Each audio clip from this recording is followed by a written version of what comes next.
সবার শেষ হয় নাই, একটা করে ক্লাস সম্ভবত বাকি আছে। সেটা সমস্যা নেই, আমরা এই উইকে সেটা করে ফেলবো। আজকে আমরা ডিসকাশন 3 এর প্রথম এবং দ্বিতীয় অংশ, এই দুইটা অংশ করব দুইটা ক্লাসে। থার্ড অংশটা অফলাইন ক্লাসের জন্য রেখে দিচ্ছি। সো শুরু করে ফেলি, বিসমিল্লাহ। Okay, so discussion 3, it's about measuring standard of living which is a nation's income. তো একটা নেশনের ইনকাম মেজার করা বা স্ট্যান্ডার্ড অফ লিভিং মেজার করার সবচেয়ে জনপ্রিয় পরিচিত একটা উপায় আছে, সেটার নাম কি বলেন দেখি? স্যার মাথা পিছু আয়। হ্যাঁ, মাথা পিছু আয়ের আগে কি হয়? মাথা পিছু আয় কোনটা থেকে বের করে? জিডিপির কথা বলছেন, জিডিপি থেকে। GDP, right, GDP. GDP, gross domestic product. Okay, যদি আপনি এটাকে ইলাবোরেট করেন, গ্রস শব্দের অর্থ হচ্ছে টোটাল, ডোমেস্টিক মানে দেশজ, আর প্রোডাক্ট হচ্ছে উৎপাদন। তো জিডিপি কে বাংলা করলে হবে মোট দেশজ উৎপাদন। এখন জিডিপি কে আপনি যদি একটু ডিফাইন করেন, সংজ্ঞা দেন, কি হবে সংজ্ঞাটা বলতে পারবেন কেউ? এনিওয়ান? জিডিপির সংজ্ঞা বলেন বলেন। স্যার আমরা হচ্ছে বাইরে যতটুকু মানে অন্য দেশে আমরা যে পরিমাণ হচ্ছে মুদ্রা বা হচ্ছে বৈদেশিক মুদ্রা যতটুকু অর্জন করতে, স্যার দেশের মধ্যে উৎপাদনরত সকল প্রোডাক্টের হচ্ছে মার্কেট ভ্যালু, মানে দেশের মধ্যে, মানে বর্ডারের, মানে দেশের বর্ডারের মধ্যে হচ্ছে যতটুকু প্রোডাক্ট উৎপন্ন হয়েছে টোটাল, এটার মনিটারি ভ্যালু যেটা, মানে মানি যেটা। Right, absolutely right, absolutely right. আপনার দেশের মধ্যে, আপনার বর্ডারের অভ্যন্তরে যা যা উৎপাদন হয় সেই উৎপাদনের মার্কেট ভ্যালু। এখানে একটা জিনিস বলতে হবে যে এটা একটা নির্দিষ্ট সময়ের জন্য মার্কেট ভ্যালু। ওকে, সো এইখানে সংজ্ঞাটা আপনারা দেখতেই পাচ্ছেন। Market value of all final goods and services produced in a country or within a country in a given period of time. এই সংজ্ঞার মধ্যে এই মার্কেট ভ্যালু, ফাইনাল গুডস, তারপরে উইদিন আ কান্ট্রি এবং গিভেন পিরিয়ড অফ টাইম, এই শব্দগুলো একটু important. শব্দগুলোকে আমরা একটু ভেঙে বুঝার চেষ্টা করব কেয়ারফুলি। প্রথমত, মার্কেট ভ্যালু মানে হচ্ছে প্রাইস। সহজ কথায় একটা প্রোডাক্টের মার্কেট ভ্যালু মানে হচ্ছে তার প্রাইস। সেকেন্ডলি, ফাইনাল গুডস, একটা প্রোডাক্ট উৎপাদনের কয়েকটা স্টেজ আছে। যেমন ধরেন একটা শার্ট উৎপাদন করতে গেলে প্রথমে আপনাকে তুলা থেকে, মানে তুলা উৎপাদন করতে হবে কৃষি জমিতে, সেখান থেকে সুতা করতে হবে, সুতা থেকে আপনাকে একটা কাপড়ের টুকরা তৈরি করতে হবে। কাপড়ের টুকরা না, ধরেন একটা রোল বানান, আপনারা রোল থেকে একটা অংশ কেটে নেন, সেই অংশটা দিয়ে হয়তো একটা ফাইনাল শার্ট তৈরি করেন। সো এই ফাইনাল শার্টের প্রাইসটাকে আমরা জিডিপির মধ্যে ইনক্লুড করি, নট দিস স্টেজেস বিফোর, যে সুতার দাম কত বা তুলার দাম কত, বা হচ্ছে আপনার কি বলে একটা কাপড়ের টুকরার দাম কত, সেই প্রাইস গুলোকে আমরা জিডিপির মধ্যে ইনক্লুড করি না। We include the final goods, the value of final goods. যেমন ধরেন একটা পিৎজা বানাইলে আমার চিজ লাগতেছে, সসেজ লাগতেছে, লবণ লাগতেছে। তো এই পিৎজা বানানোর মধ্যে যে লবণটা লাগে ওইটা কিন্তু ফাইনাল গুডস না, এগুলোকে বলা হচ্ছে ইন্টারমিডিয়েট গুডস, মধ্যবর্তী পণ্য। তো মধ্যবর্তী পণ্যের প্রাইসটা আমরা কেন ধরি না? বিকজ আপনার পিৎজার দামের মধ্যে লবণের খরচটা চলে আসে বা ওই চিজের খরচটা অটোমেটিক্যালি ইনক্লুডেড থাকে। এই কারণে আমরা শুধুমাত্র পিৎজার প্রাইসটা ক্যালকুলেট করি। আদারওয়াইজ যদি আপনি ওই আগের স্টেপগুলোর ভ্যালু ক্যালকুলেট করেন সেক্ষেত্রে ডাবল কাউন্টিং হতে পারে। সো আমরা ফাইনাল গুডস হিসাব করি। থার্ডলি, আপনার দেশের বর্ডারের মধ্যে হইতে হবে, অর্থাৎ আপনি যদি বিদেশি কোনো পণ্য কনজিউম করেন, বাইরে থেকে আনা প্রোডাক্ট, সেটা আপনার জিডিপির অংশ না। এবং লাস্টলি, আপনার একটা নির্দিষ্ট সময়ের ভেতরে এই উৎপাদনটা হিসাব করতে হবে। যেমন আমরা এই সময়টাকে বলি অর্থ বছর। অর্থ বছরের সময়কালটা কেউ বলতে পারবেন? জুন টু জুন এরকম।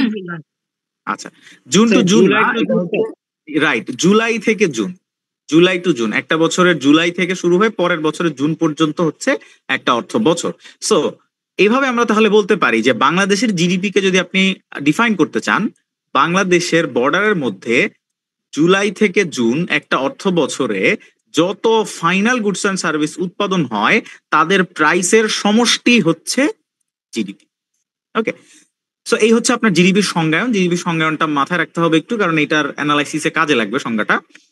এর পরবর্তীতে আপনি সংজ্ঞাটাতে যদি আরেকটু ক্লিয়ারলি বুঝতে চান তাহলে দেখতে হবে জিডিপির মধ্যে কোন জিনিসগুলো থাকবে না। এই জিনিসগুলো জিডিপির আওতার মধ্যে পড়ে না। সংজ্ঞায় আমরা জিনিসটা বলে ফেলেছি অলরেডি, সংজ্ঞা থেকেই বোঝা যায় যে কোন জিনিসগুলো থাকবে না। তারপর আমরা এগুলাকে একটু ভেঙে দেখি। প্রথমত ভ্যালু অফ ইন্টারমিডিয়েট গুডস, একটু আগে যেটা বললাম যে একটা প্রোডাক্ট বানাতে আপনার খাদ্য পণ্য বানাইতে আপনার লবণ লাগতে পারে, আপনার কাপড় বানাইতে কালার লাগতে পারে, হ্যাঁ, স্টিল, উড, গ্লাস, অনেক ধরনের অন্তর্বর্তীকালীন প্রোডাক্ট আছে, যে ইন্টারমিডিয়েট গুডস বা অন্তর্বর্তী প্রোডাক্ট। এই ভ্যালুগুলোকে আমরা জিডিপির মধ্যে আনছি না, কারণ ডাবল কাউন্টিং হয়ে যাবে। এখন আপনি প্রশ্ন করতে পারেন, স্যার আমরা যে বাজার থেকে লবণ কিনে খাই, 1 কেজি লবণ তো দাম আছে, রাইট? এই লবণটা যখন আপনি বাজার থেকে কিনতেছেন তখন সেটা সরাসরি আপনার টেবিলে আসতেছে, এটা আপনি ডাইরেক্টলি কনজিউম করছেন। তখন ওই লবণের ভ্যালুটাকে বা প্রাইসটাকে আমরা জিডিপির অংশে ধরবো। বাট যেটা ওই পিৎজা বানানোর প্রসেসে বা বার্গার বানানোর প্রসেসে চলে গিয়েছে, ওই লবণের ভ্যালুটাকে আর আলাদা করে ধরবো না। হ্যাঁ, যে ওই পিৎজা বিক্রেতা কয় টাকায় কিনেছিলেন, কয় কেজি কিনেছিলেন, ওই দামটাকে আর আলাদা করে ধরছি না। আমরা শুধুমাত্র ডাইরেক্ট যে কনজামশন হয়, টোটাল যতগুলো প্রোডাক্ট ডাইরেক্ট কনজিউম হচ্ছে সেই ফাইনাল প্রোডাক্টগুলো ধরছি, মাঝখানে ইন্টারমিডিয়েট প্রোডাক্টগুলোকে বাদ দিচ্ছি। তারপর আমরা বাদ দিচ্ছি ইউজড প্রোডাক্টস, যত ধরনের সেকেন্ড হ্যান্ড প্রোডাক্ট আছে, যেমন গাড়ি রিসেল করা বা ইলেকট্রনিক্স, ফার্নিচার আমরা অনেক সময় বিক্রি করে দেই, সেকেন্ড হ্যান্ড সেল করে ফেলি। এই বেচা কেনাটা আমার জিডিপির অংশ না। কেন অংশ না? বিকজ এটা আপনার পুরাতন কোনো একটা বছরের উৎপাদন, রাইট? আমরা জিডিপির মধ্যে নির্দিষ্ট একটা অর্থ বছরের উৎপাদন ধরি। এই গাড়িটা পুরাতন আগের কোন একটা অর্থ বছরে উৎপাদিত হয়েছিল, বা এটা যদি একই অর্থ বছরের মধ্যে আপনি রিসেল করেন তারপরেও এটা ধরতে পারবেন না, বিকজ একবার এটার ভ্যালু আপনি ধরে ফেলেছেন। মালিকানার হাত বদল হইলে তখন যে প্রাইসটা এক্সচেঞ্জ হয়, এটা নতুন কোনো উৎপাদন না, এটা মাথায় রাখতে হবে যে রিসেল বা ইউজড গুডস এর বেচা কেনা এটা নতুন কোনো উৎপাদন না। একবার এই ভ্যালুটাকে ক্যালকুলেট করে ফেলা হয়েছে জিডিপিতে মোট আমাদের দেশের উৎপাদনের মধ্যে, সেই কারণে ইউজড গুডস আসবে না হিসাবে। এরপরে ট্রান্সফার পেমেন্ট। ট্রান্সফার পেমেন্টের কথা আগে আপনাদেরকে বলেছিলাম, ওই যে সার্কুলার ফ্লো মডেলে যে গ্রাফটা ছিল সেখানে বলেছিলাম ট্রান্সফার পেমেন্ট হচ্ছে বিভিন্ন ধরনের ভাতা, তারপরে বিভিন্ন ধরনের ত্রাণ বা সহযোগিতা ভাতা যেটা সরকার জনগণের জন্য খরচ করে। দেখেন, এই ধরনের পেমেন্ট কোনো উৎপাদনের পেমেন্ট না। এমন না যে এই লোকজনরা কিছু একটা উৎপাদন করেছে বা সরকারকে কোনো একটা সার্ভিস দিচ্ছে, সেই সার্ভিসের বিনিময়ে সরকার পে করছে, ব্যাপারটা এরকম না। এখানে কোনো ধরনের নতুন গুডস বা সার্ভিস আসলে উৎপাদনই হয় না। সো ট্রান্সফার পেমেন্ট প্রক্রিয়ার মধ্যে যেহেতু কোনো উৎপাদন নাই, এটা আমাদের মোট দেশজ উৎপাদন বা জিডিপির অংশ নয়। এরপর আসছে কিছু ফাইন্যান্সিয়াল ট্রানজাকশন, যেমন বন্ড কেনা। বন্ড হচ্ছে সঞ্চয়পত্র, তারপরে স্টক বা শেয়ার কেনা, তারপরে লোন দেওয়া বা লোনের রিপেমেন্ট গ্রহণ করা। এক্ষেত্রেও দেখেন নতুন কোনো উৎপাদন নাই। আপনি বন্ড কিনছেন, অর্থাৎ একটা সঞ্চয়পত্রের মধ্যে আপনার টাকা রেখে দিচ্ছেন। আপনি স্টক কিনতেছেন, অর্থাৎ একটা কোম্পানির মালিকানা কিনছেন, বা লোন দিচ্ছেন কাউকে, সেটা ফেরত নিচ্ছেন। এখানে টাকার হাত বদল হয়, এখানে নতুন গুডস বা সার্ভিস উৎপাদন হয় না, যে কারণে এই ফাইন্যান্সিয়াল ট্রানজাকশন জিডিপির অংশ না। এরপর আসতেছে নন মার্কেট ট্রানজাকশন। নন মার্কেট কেন বলতেছি স্যার? আমাদের ইকোনমিতে বা দেশে এমন অনেক উৎপাদন আছে যেটা আসলে মার্কেটে আসে না, এটা অ্যাকচুয়ালি এক ধরনের উৎপাদন। যেমন ধরেন, আপনার বাসায় আম্মা রান্না বান্না করে, আপনি বাসা পরিষ্কার করেন, বা নিজের কাপড় চোপড় ধরুন লন্ড্রি করেন, বা বাচ্চাদেরকে পড়াশোনা সাহায্য করেন, ফ্যামিলি বা ফ্রেন্ডদেরকে যে কোনো কাজে আপনি হেল্প করেন, এগুলো কিন্তু ভ্যালু আছে। যেমন রান্নার জন্য আপনি বাইরে থেকে মানুষ আনলে বা দোকান থেকে কিনে খাইলে এটার প্রাইস পে করতে হয়। ক্লিনিং এর জন্য কাউকে আপনি হায়ার করলে প্রাইস পে করতে হয়। অর্থাৎ এই কুকিং নামক একটা সার্ভিস বা ক্লিনিং যে সার্ভিস আছে, এই ধরনের সার্ভিসের মার্কেট ভ্যালু বা প্রাইস অ্যাকচুয়ালি আছে, কিন্তু ঘরে যা যা উৎপাদন হচ্ছে বা আপনি নিজের পরিবার বা বন্ধুদের জন্য যা করছেন সেটার কোনো প্রাইস নাই। সেই কারণে এইগুলার কোনো মার্কেট নাই। হাউস হোল্ডের ভেতরে বা ইন্টারনালি আমরা যত ধরনের সার্ভিস নিজেদেরকে দেই সেটা মার্কেটে আসছে না। সো এই হিসাবটা, মানে এই উৎপাদনটা আসলে জিডিপিতে কাউন্ট করা পসিবল হচ্ছে না, এবং এটা আমরা চাইলেও আসলে ক্যালকুলেট করাটা কঠিন। বিকজ প্রত্যেকটা হাউস হোল্ডে কি পরিমাণ সার্ভিস জেনারেট হয় এটা বের করা খুব সময় সাপেক্ষ এবং খুবই কস্টলি। সো প্রচুর কস্টলি এবং সময় সাপেক্ষ হওয়ার কারণে নন মার্কেট ট্রানজাকশনকে জিডিপির আওতায় আনা যায় না। ওকে, আগের যে কটা পয়েন্ট বলেছিলাম এখানে জিডিপির অংশ ওইগুলো হতে পারে না বলেছিলাম, আর এটা আসলে গুডস বা সার্ভিস হলেও এটা উৎপাদন হওয়া সত্ত্বেও এটাকে আমরা আসলে আনতে পারি না হিসাবের মধ্যে, because of our lackings in time and money. এর পরবর্তীতে আসছে আনরিপোর্টেড ট্রানজাকশনস। যেমন আপনি যদি গিফট দেন বা হচ্ছে টিপস দেন বা হচ্ছে পুরাতন জিনিস আপনার প্রতিবেশীদের মধ্যে বেচা কেনা করেন, বা বন্ধু বান্ধবের মধ্যে একটা প্রোডাক্টের বিনিময়ে আরেকটা প্রোডাক্ট যেটাকে বলে বার্টার, এমন ধরনের অনেক ট্রানজাকশন আছে যেগুলো আসলে সরকারি খাতায় বা হচ্ছে আমাদের ফর্মাল মার্কেটে রিপোর্টেড না। সেই ধরনের আনরিপোর্টেড ট্রানজাকশন যেগুলো ফর্মাল কোনো রিসিটে বা খাতার মধ্যে পাওয়া যাবে না, এই ধরনের ট্রানজাকশনকে জিডিপির আওতায় আনা যায় না।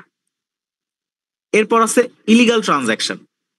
এইটাও এক ধরনের উৎপাদন। দেখেন এইখানেও আপনার ইলিগাল ড্রাগ, যেমন আপনার ধরেন কোকেইন উৎপাদন হচ্ছে, এটা প্রোডাক্ট, এটার মার্কেট প্রাইস আছে, ভ্যালু আছে, বাট আমরা এটাকে জিডিপির আওতায় আনতে পারি না বিকজ এটা এথিক্যাল পার্সপেক্টিভ থেকে আমাদের জন্য বেআইনি। সো এই ধরনের বেআইনি প্রোডাক্ট যেরকম আপনার চুরি করে চোরাই মার্কেট আছে, স্মাগলিং, গ্যাম্বলিং, ফ্রড, এই ধরনের যত ট্রানজাকশন আছে এখানে যদি গুডস বা সার্ভিস উৎপাদন হয়েও থাকে এটা আমরা এথিক্সের জায়গা থেকে জিডিপির অংশ হিসেবে ধরতে পারি না।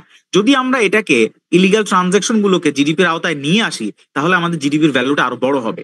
বা অ্যাকচুয়ালি ব্যাপারটা মজার ব্যাপার যেটা হয় এখানে, ধরেন ড্রাগ ডিলিং এর পরে কেউ যদি ওই টাকাটা আমার ইকোনমিতে খরচ করে, সে যদি অন্য প্রোডাক্ট কিনে, ধরেন এখানে ড্রাগ ডিলিং করছে, কোকেন বেচা, সে যা টাকা কামাইছে এই টাকাটা সে তো ধরেন অন্য প্রোডাক্টের পেছনে বা সার্ভিসের পেছনে ব্যয় করতে পারে, সেই টাকা কিন্তু আমাদের জিডিপির মধ্যে অনেক সময় চলে আসতে পারে। সেক্ষেত্রে আমাদের যে জিডিপি যেটা দেখাচ্ছে ধরেন $450 বিলিয়ন, এর ভেতরে কিন্তু অ্যাকচুয়ালি আবার অনেক ইলিগাল ট্রানজাকশন চলে আসতেছে, যেটা আমরা ধরেন ড্রাগের প্রাইস হিসেবে নিয়ে আসি নাই, বা ড্রাগের মানিটা ইকোনমির মধ্যে ঢুকে অন্য প্রোডাক্টের প্রাইস হিসেবে চলে আসতেছে। তো সেই ক্ষেত্রে ইলিগাল ট্রানজাকশনের ভ্যালুগুলো বাদ দিলে হয়তো আমাদের অ্যাকচুয়াল প্রোডাকশন আরো কমে যেতে পারে। ওকে, এর পরবর্তীতে আসতেছে পার ক্যাপিটা জিডিপি, যেটা আপনারা একটু আগে বলতেছিলেন মাথা পিছু আয়। ওকে, পার ক্যাপিটা জিডিপি কি জিনিস নিশ্চয়ই আপনারা জানেন। দেশের মোট উৎপাদন এটাকে যদি আপনি টোটাল পপুলেশন দিয়ে ভাগ করে দেন তাহলে হচ্ছে পার ক্যাপিটা ইনকাম, মাথা পিছু আয়। ন্যাশনাল যে জিডিপি যেটার মানিটারি ভ্যালু দেখেন $450 বিলিয়ন বা সামথিং এটা হবে, একটু পর আমি ডেটা দেখাচ্ছি কত সেটা, সেটাকে আপনার টোটাল পপুলেশন দিয়ে ভাগ করবেন তাইলেই হচ্ছে পার ক্যাপিটা জিডিপি চলে আসবে। ওকে, সো জিডিপির সংজ্ঞাটা বলে ফেলছি। জিডিপির সংজ্ঞায় মাথায় রাখতে হবে যে এটা হচ্ছে একটা মার্কেট ভ্যালু। একটু আগেই বলছি GDP is a market value. GDP আমরা যদিও বলতেছি এটা হচ্ছে মোট দেশজ উৎপাদন, আমাদের দেশে হাজার রকমের প্রোডাক্ট উৎপাদন হয়, এটা কোয়ান্টিটি, বাট আমরা কিন্তু উৎপাদনকে বলতে গেলে, মুখে বলতে গেলে সংখ্যায় বলতে পারবো না যে এতগুলা হয়তো ক্লথ উৎপাদন হচ্ছে বা এতগুলো কার উৎপাদন হচ্ছে, এইভাবে সংখ্যায় বলা যায় না। আমরা একটা প্রাইসের ভ্যালুতে আসলে উৎপাদনকে প্রকাশ করি। So it's ultimately monetary value. Okay, তো এই মানিটারি ভ্যালুর আলোচনা গেল এবং এই মানি থেকে আমরা একটা পার ক্যাপিটা ইনকামের সূত্র বুঝে ফেললাম। এরপর আসেন রিয়েল ডেটা দেখি। 2023 সালের ডেটা অনুযায়ী, ডেটাটা দিয়েছে world bank, world bank website থেকে আপনি পাবেন, বাংলাদেশের জিডিপি হচ্ছে $437.42 বিলিয়ন। এটাকে যদি আপনি টাকায় কনভার্ট করেন 100 দিয়ে মাল্টিপ্লাই করে দিতে পারেন, অন্যান্য এভারেজ এখন 100-র মতোই দাম আছে বা 100 থেকে বেশি হবে আসলে। তো ধরা যাক তাহলে 43,742 বিলিয়ন টাকা। ওকে, 43 ট্রিলিয়ন টাকা হয়ে যাবে সেক্ষেত্রে। আর পার ক্যাপিটা জিডিপি, মাথা পিছু আয়, সেইটা বাংলাদেশের আসতেছে $2529, টাকায় কনভার্ট করলে মোটামুটি 2.5 লাখ টাকা। সো নিশ্চয়ই আপনাদের পার ইয়ার ইনকাম 2.5 লাখ টাকা নাকি, কি বলেন? ভ্যালুটা দেখে আপনাদের ভালো লাগছে না? আমাদের কেমনে হবে? কেমনে হবে? এই যে আমাদের গড় তো তাই দেখাচ্ছে, এই পার ক্যাপিটা জিডিপি বা গড় হিসাব মানে আমাদের প্রত্যেকের গড়ে আয় হচ্ছে এরকম। ওকে, সো ডেটাটা ফাইন, মানে দেখাচ্ছে যে আমরা ভালো ইনকাম করি অ্যাজ এ নেশন।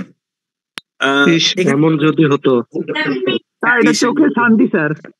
আসলে বিষয়টা আসলে সমস্যাটা এরকম এখানে না, হয়েছে পার আমাদের ক্যাপিটা জিডিপি খুব আরো কম বেশি সংখ্যক হইতে পারে। কম পার সংখ্যক ক্যাপিটা জিডিপি মানুষ। আমাদের আসলে খুব বেশিও না, এই ভ্যালুটা অনেক কম আসলে, অন্যান্য অনেক দেশে আরো বেশি। কত বেশি আমি দেখাবো না গ্রাফে।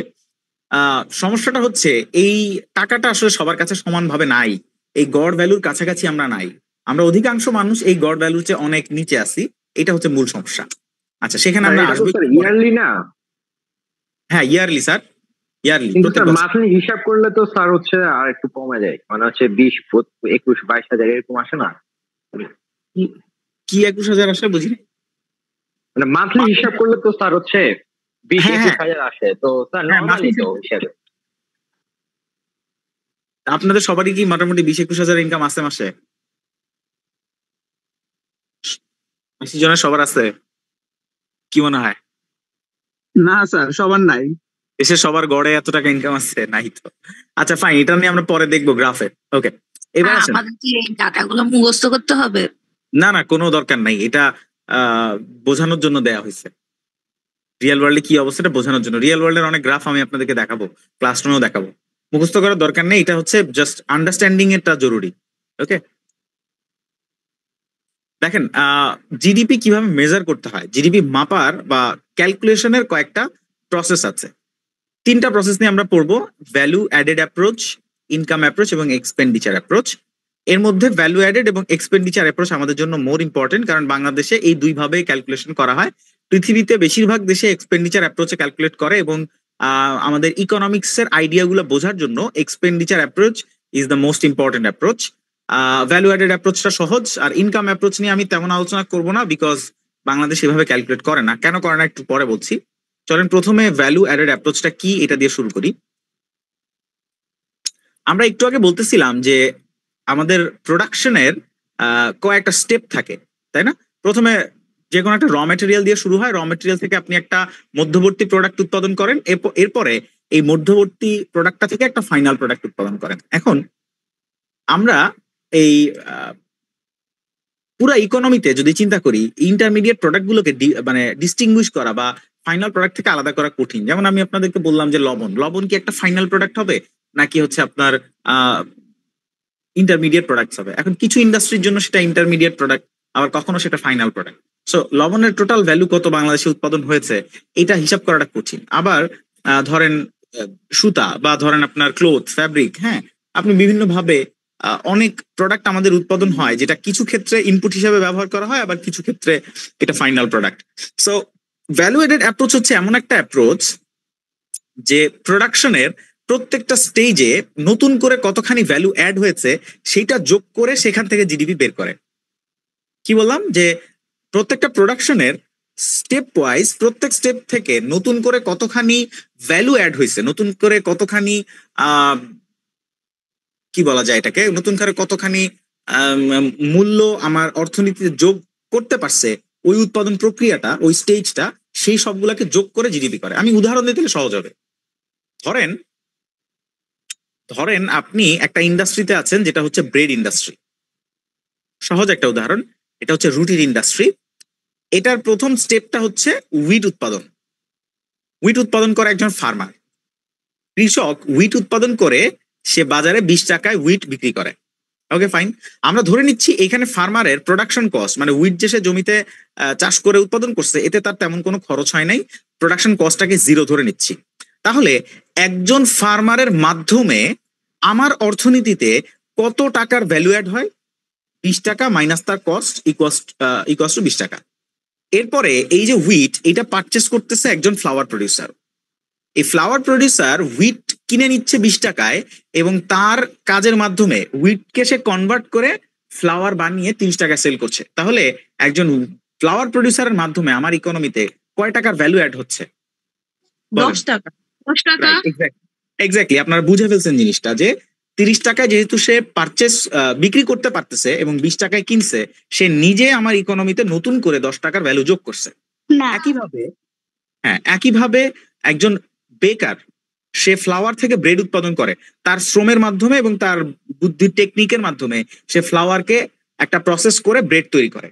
30 টাকায় ফ্লাওয়ার কিনেছে এবং 50 টাকায় ব্রেড সে বিক্রি করেছে, অর্থাৎ তার মাধ্যমে আমার ইকোনমিতে 50 - 30 = 20 টাকার ভ্যালু যোগ হলো। এবং ফাইনালি একটা প্যাকেট অফ ব্রেড, মানে যে ব্রেড গুলো র ব্রেড একটা গ্রোসারি স্টোরে আসতেছে, স্টোর সেটাকে প্যাকেজিং করে মোড়কে করে একটা স্টোর হায়ার করে বিভিন্ন ভাবে সেলারের কাছে পৌঁছায় দিচ্ছে। এটাকে 60 টাকায় সে বিক্রি করতেছে এবং 50 টাকা সে কিনেছিল। অর্থাৎ একটা গ্রোসারি স্টোরের মাধ্যমে আমার ইকোনমিতে 10 টাকার ভ্যালু অ্যাড হয়েছে। এখন আপনি যদি হিসাব করেন যে আমার ইকোনমিতে টোটাল ভ্যালু এডিশন কত, যে প্রত্যেকটা স্টেজ থেকে মোটমাট কতটুকু ভ্যালু যোগ হয়েছে আমার ইকোনমিতে, এই ফার্মারের হুইট থেকে শুরু করে আমার কনজিউমারের ব্রেড পর্যন্ত, এই ব্রেড উৎপাদন প্রক্রিয়ার সবগুলা স্টেজ মিলায়া মোট ভ্যালু এডিশন কত? 60। ব্যাপারটা নিশ্চয়ই বুঝতে পারছেন যে এখানে এই ভ্যালু এডিশন গুলোকে আমরা যোগ করছি, রাইট? সো এক প্যাকেট ব্রেডের মাধ্যমে আমার ইকোনমিতে নতুন করে 60 টাকার ভ্যালু যোগ হয়েছে। মজার বিষয়টা দেখেন, এই যে 60 টাকার ভ্যালু অ্যাড হয়েছে, এটা কিন্তু এক প্যাকেট ব্রেডের দামের সমান। ওকে, আমাদের জিডিপির যেই সংজ্ঞা ছিল, সংজ্ঞাটা এখানে কনসিস্টেন্ট থাকছে যে আমরা ফাইনাল গুডস এর ভ্যালুটাকে আনতে চাইছিলাম জিডিপির ভেতরে। সো ফাইনাল গুডস এর ভ্যালুটা এই প্রত্যেক স্টেজের টোটাল ভ্যালু এডিশনের সমান হইতেছে। সো আমার জিডিপি সংজ্ঞার দিক থেকে এখানে ঠিক থাকলো। সো আমরা কি করলাম, একটা ইন্ডাস্ট্রির প্রত্যেকটা স্টেজ থেকে তার ভ্যালু এডিশন গুলো নিয়ে আইসা যোগ করলাম, এটাকে বলা হচ্ছে টোটাল ভ্যালু এডিশন। এখন এরকম ইন্ডাস্ট্রি অনেকগুলো আছে নিশ্চয়ই, তাই না? আমার ইকোনমি তো একটা দুইটা ইন্ডাস্ট্রি না, অনেকগুলো ইন্ডাস্ট্রি আছে। ধরা যাক আপনার এরকম একটা ইন্ডাস্ট্রি আছে, টেক্সটাইল ইন্ডাস্ট্রি। এখানে আপনার ফার্মার কটন উৎপাদন করে, সেখান থেকে fibre, yarn, fabric, apparel, RMG অনেক কিছু হয়। হ্যাঁ, তো আরএমজি হচ্ছে ফাইনাল প্রোডাক্ট। আপনারা এখানে নিজেদের ইচ্ছা মতো সেলিং প্রাইস গুলো বসিয়ে ভ্যালু এডিশন বের করতে পারেন। ভ্যালু এডিশন বের করে দেখবেন যে টোটাল ভ্যালু এডিশন এই আরএমজি প্রোডাক্টের প্রাইসের সমান হচ্ছে। ওকে, সো আমরা কি করলাম, আমরা প্রত্যেকটা স্টেজে আমার ইকোনমিতে কতটুকু ভ্যালু আসলো সেগুলো যোগ করে একটা টোটাল ভ্যালু এডিশন বের করে ফেললাম। এটা আমি করছি না এখন, আপনারা নিজেরাই করতে পারবেন ইনশাল্লাহ। এবার আসেন বুঝাই কিভাবে এখান থেকে জিডিপি বের হয়। সো ইন্ডাস্ট্রি 1 ধরেন, এটা ছিল ব্রেড ইন্ডাস্ট্রি, হুইট থেকে শুরু হয়ে ব্রেড পর্যন্ত। তো এখানে প্রথমে হুইট, তারপরে ফ্লাওয়ার, তারপরে হচ্ছে ব্রেড, তারপরে মানে এরকম স্টেজ বাই স্টেজ ভ্যালু গুলাকে আমরা এখানে বসাইলাম, সেগুলোকে যোগ করলাম, আসলো ইন্ডাস্ট্রি 1 থেকে টোটাল ভ্যালু এডিশন। একইভাবে ধরেন আরএমজি ইন্ডাস্ট্রির মধ্যে stage by stage value added গুলোকে বসাইলাম, চলে আসলো আরএমজি ইন্ডাস্ট্রির টোটাল ভ্যালু এডিশন। একইভাবে এরকম ইন্ডাস্ট্রি 3, 4, 5, 6, 7 এর মধ্যে অসংখ্য স্টেজ থাকতে পারে, স্টেজ 1, 2, 3, 4, 5, 6, 7, 8, 9, 10 অসংখ্য স্টেজ থাকতে পারে। এই যে এইখানেও প্রত্যেকটা ইন্ডাস্ট্রির ভ্যালু এডিশন পাওয়া যাবে। এই টোটাল ভ্যালু এডিশন গুলাকে যদি আমরা সাম আপ করি তাহলে পাবো gross value added. Gross value added কি? ইন্ডাস্ট্রি 1, ইন্ডাস্ট্রি 2, ইন্ডাস্ট্রি 3 থেকে এই টোটাল ভ্যালু এডিশন গুলোর summation of total value addition from all industry sectors. তো এখানে চলে আসলো গ্রস ভ্যালু অ্যাডেড। ফাইন, এবার এই গ্রস ভ্যালু অ্যাডেড এর সাথে দুইটা variable which is capital goods এবং ইনভেন্টরি ইনভেস্টমেন্ট, এই দুইটা ভ্যারিয়েবল যোগ করলেই চলে আসবে GDP. So this is the value added approach. So এবার শেষ থেকে শুরু করি। ভ্যালু অ্যাডেড অ্যাপ্রোচে জিডিপির সূত্র হচ্ছে, আমি বলি দেখেন, ভ্যালু অ্যাডেড অ্যাপ্রোচের মধ্যে জিডিপির সূত্রটা হচ্ছে gross value added plus value of capital good এবং ভ্যালু অফ ইনভেন্টরি ইনভেস্টমেন্ট। এই দুইটা কি জিনিস পরে বুঝাচ্ছি, এই দুইটা আপাতত থাকুক, বোঝা লাগবে না। এই ভ্যালু অ্যাডেডটা কোথা থেকে আসছে? জিডিপির সূত্রের ভেতরে ভ্যালু অ্যাডেডটা আসছে এখান থেকে। গ্রস ভ্যালু অ্যাডেড হচ্ছে summation of all value addition from all industry sectors. প্রত্যেকটা ইন্ডাস্ট্রির ভ্যালু এডিশন যোগ করে পেয়ে গেছি আমরা গ্রস ভ্যালু অ্যাডেড। এটার সাথে আর দুটো ভ্যারিয়েবল চলে আসলো জিডিপি। এই হচ্ছে আপনার ভ্যালু অ্যাডেড অ্যাপ্রোচ। বাংলাদেশে এই মেথডে জিডিপি ক্যালকুলেশন করা হয়। ওকে, বাংলাদেশে মাইক্রোফোন অন করা ডিস্টার্ব হচ্ছে শুনতে। কার মাইক্রোফোন অন করা? না, আমি বলছি আগের গুলো থাকলে তাহলে আগের ওগুলো ইয়া করে ফেলতে। সাবরিনা আক্তার,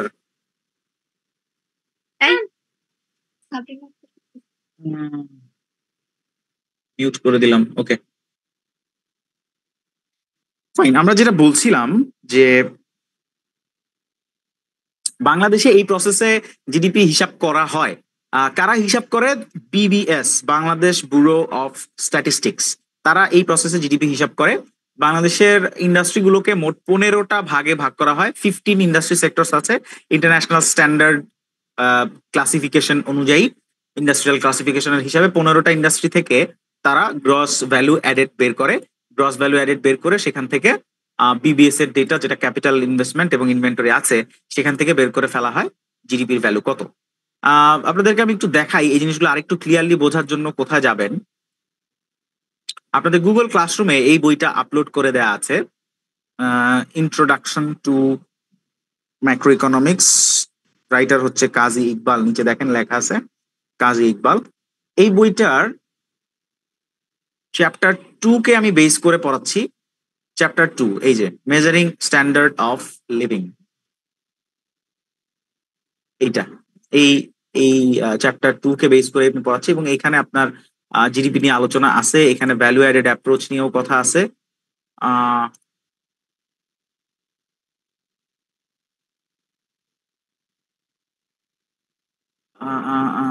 যদি ভ্যালু অ্যাডেড অ্যাপ্রোচে যাই,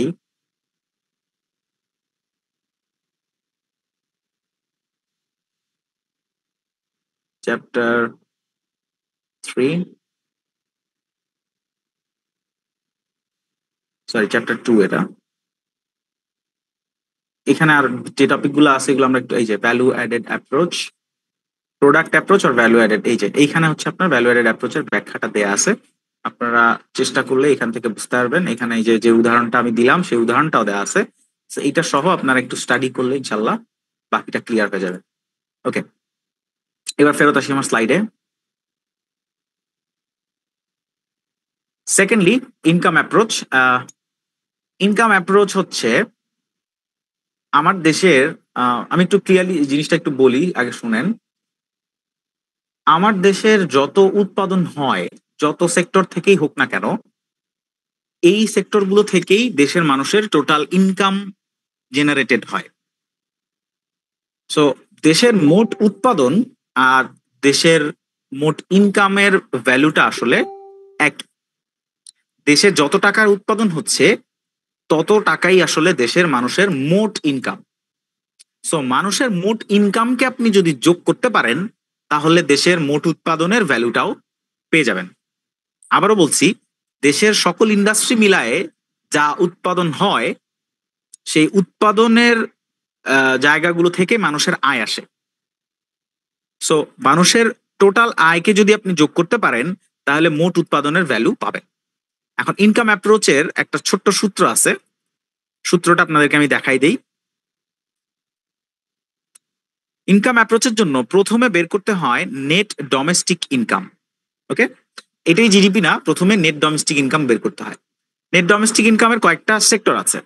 যেমন আমাদের মানুষের প্রথম আয়ের উৎস হচ্ছে চাকরি থেকে বেতন এবং সাপ্লিমেন্টারি ইনকাম, যেমন ধরেন বোনাস, ওভার টাইম বা হচ্ছে আদার যে সমস্ত বেনিফিটস আছে।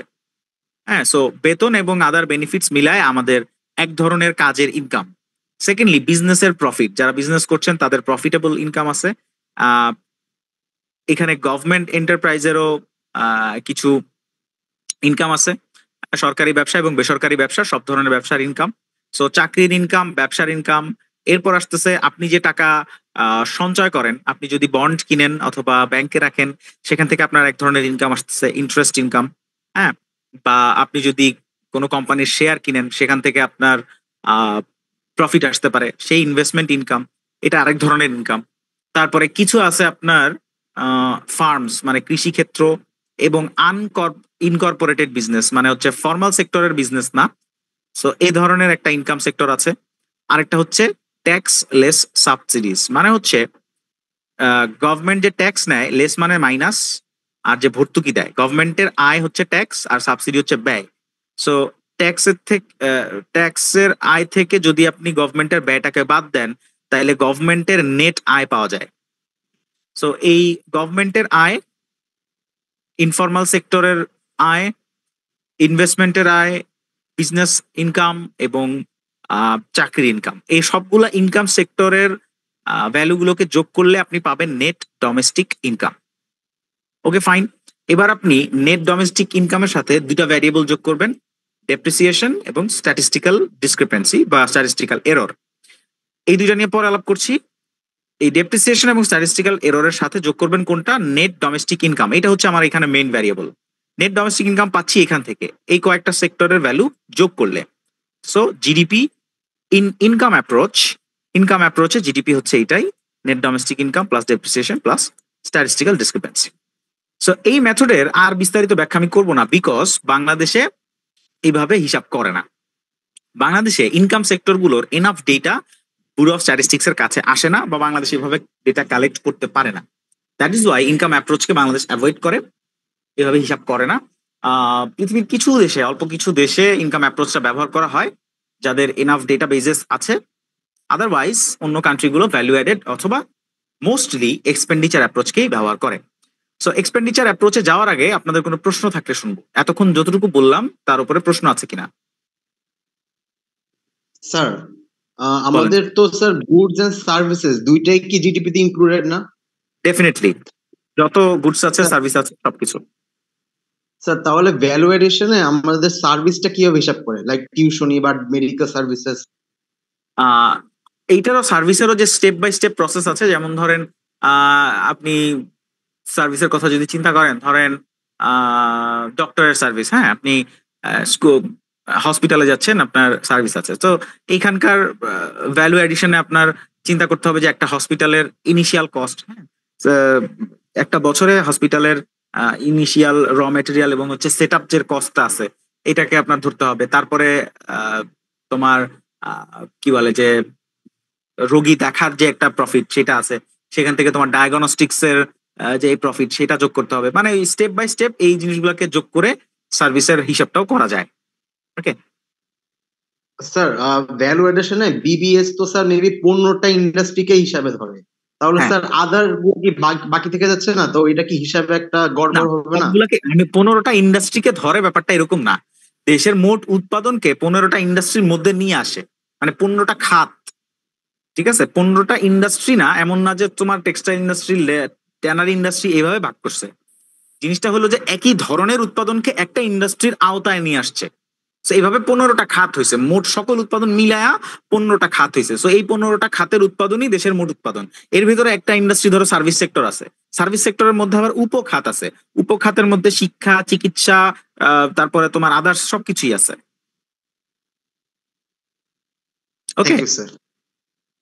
ওকে ওকে ঠিক আছে, আরো প্রশ্ন থাকলে করতে পারো, কোনো সমস্যা নাই। আচ্ছা, এবার আমরা আমাদের যে মেইন সবচেয়ে ইম্পর্টেন্ট যে অ্যাপ্রোচ, এক্সপেন্ডিচার অ্যাপ্রোচ, এখানে যাই। সো ইনকাম অ্যাপ্রোচে যে কথাটা বলেছিলাম যে দেশের মোট আয় আসলে দেশের মোট উৎপাদনের সমান, একইভাবে দেশের মোট ব্যয় আসলে মোট উৎপাদনের ভ্যালু সমান। আমরা সার্কুলার ফ্লো মডেল যখন আঁকছিলাম, একটু মনে করে দেখেন, আমাদের যে হাউস হোল্ড ছিল, হাউস হোল্ডের কাছে সম্পদ থাকে, এই সম্পদ ফার্মগুলা কিনে নেয়, ফার্মগুলা কিনে আপনার গুডস অ্যান্ড সার্ভিস উৎপাদন করে কাদের কাছে বিক্রি করে? আবার এই হাউস হোল্ডের কাছে কিন্তু বিক্রি করে। সো আমার দেশের যে মোট উৎপাদন, এইটার পেছনে দেশের মানুষের টাকাই খরচ হয়। সো এক বছরে এই যত কিছু উৎপাদন হয়েছে সেটা কিনতে যত টাকা খরচ হয়েছে সেটাই কিন্তু জিডিপির ভ্যালু। আমরা জানি যে জিডিপি হচ্ছে প্রত্যেকটা প্রোডাক্টের প্রাইস, তাই না? তো প্রাইসটা যারা পে করছে তারা কিন্তু কিনছে, তারা ব্যয় করছে। তো দেশের মোট ব্যয়কে আপনি যদি হিসাব করতে পারেন তাহলে দেশের জিডিপি পাওয়া যায়। এখন এই এক্সপেন্ডিচার অ্যাপ্রোচে ব্যয়ের মূল 4টা খাত আছে। ওকে, দেশের মোট ব্যয়কে 4টা মূল খাতের মধ্যে নিয়ে আসা যায়, এবং ওই 4টা ভ্যারিয়েবলকে দিয়ে আমরা দেশের ইকোনমির ডাইনামিক্স গুলাকে বুঝতে পারি। তো এই অ্যাপ্রোচটা বোঝার জন্য একটা সহজ গল্প আপনাদেরকে বলবো, যেটা হচ্ছে মিস্টার রবিনসন ক্রুসোর গল্প। রবিনসন ক্রুসোর নাম নিশ্চয়ই আপনারা শুনেছেন, গল্পটাও পড়েছেন হয়তো কেউ কেউ। কেউ বলতে পারবেন শর্টকাটে কি গল্প ছিল? Anyone? স্যার একটা আইল্যান্ডে হচ্ছে মানে অনেক বছর ছিল আর কি,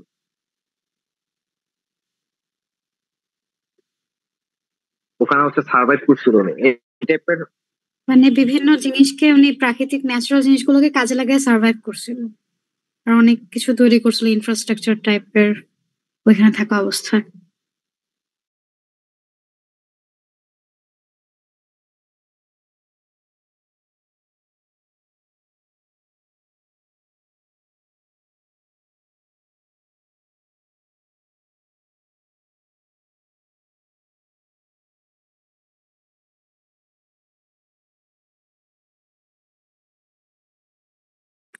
হ্যালো, আমার কথা কি শুনতে পাচ্ছেন? জি স্যার। তো উনি স্যার এখন হ্যালো? শোনা যাচ্ছিল না। ওকে ওকে, এতক্ষণ অফ ছিল। হ্যাঁ, আমি আসলে একটা ঝামেলায় পড়ছি। আমার ডেস্কটপের মাইকটা নষ্ট হয়ে গেছে। আমাকে ফোন থেকে কথা বলতে হইতেছে, ডেস্কটপ থেকে স্লাইড শেয়ার করতে হচ্ছে। আচ্ছা ফাইন, আপনারা কতটুকু শুনছেন? স্যার এই গল্পটা কি স্যার আপনি বলছিলেন যে কেউ কি রবিনসন ক্রুসো স্টোরিটা জানে কিনা, এতটুকু পর্যন্তই হচ্ছে শুনছি। আচ্ছা, কেউ কি বলছে এর মধ্যে? বলে ফেলছে গল্পটা? জি স্যার, একজন বলছে। আচ্ছা ঠিক আছে, বলে ফেললে তো আপনারা বুঝছেন। ফাইন, আমি আবার একটু সামারি করি। রবিনসন ক্রুসো ছিল একজন কি বলে অ্যাডভেঞ্চার প্রিয় মানুষ। গল্পটা এরকম ছিল যে সে ফ্যামিলির সাথে কোন একটা মনোমালিন্য হয়ে সে অ্যাডভেঞ্চারে বেরিয়ে পড়ে এবং একটা জাহাজে উঠে সে বিভিন্ন জায়গায় যায় অ্যাডভেঞ্চার করতে। তো পরবর্তীতে জাহাজটা হচ্ছে আহ, ঝড়ের কবলে পড়ে বিধ্বস্ত হয় এবং একটা দ্বীপের পাশে, এটা হচ্ছে রবিনসন ক্রুসো আহ জাহাজটা ভঙ্গুর অবস্থায় একমাত্র রবিনসন ক্রুসো বেঁচে থাকে এবং একটা দ্বীপের মধ্যে যে সে আটকায় পড়ে। এই দ্বীপের মধ্যে সে প্রায় 28 বছর জীবনযাপন করে। 28 বছর তাকে বিভিন্নভাবে সার্ভাইভ করে বেঁচে থাকতে হয়। তো এরকম একটা গল্প ছিল রবিনসন ক্রুসোর।